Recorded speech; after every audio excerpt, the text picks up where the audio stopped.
कभी कभी हम सोचते हैं, मैंने क्या गलत किया था, क्यों जिंदगी बार बार हमें गिरा रही है। लेकिन शायद हम भूल जाते हैं, कर्म का हिसाब बहुत सटीक होता है। कभी तुरंत नहीं, पर सही समय पर लौटता जरूर है।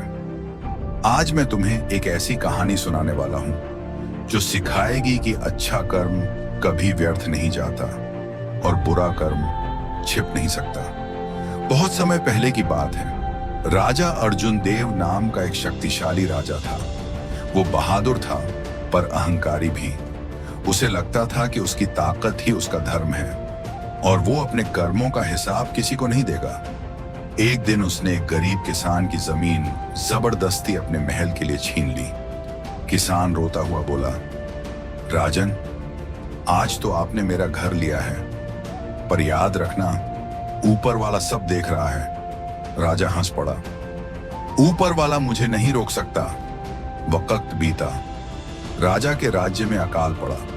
बारिश बंद हो गई, फसलें सूख गईं। जो जनता कल उसके नाम की जय जयकार करती थी, वो आज उसके खिलाफ खड़ी थी। धीरे धीरे उसकी सेना ने साथ छोड़ दिया। राज्य बर्बाद हो गया।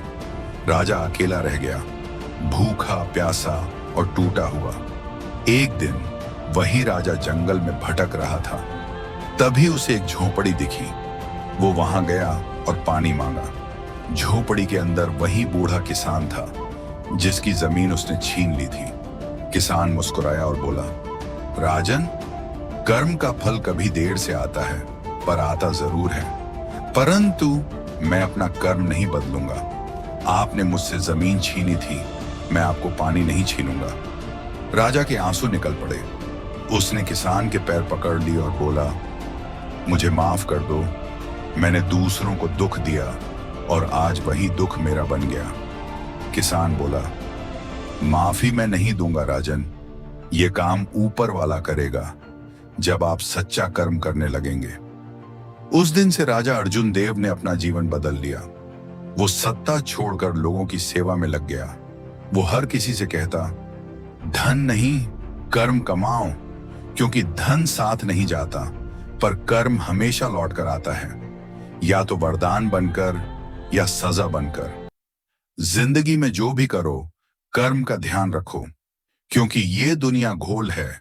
जो आज तुम दोगे, वही कल तुम्हारे पास लौटेगा। कभी देर हो सकती है, पर अंधेरा नहीं।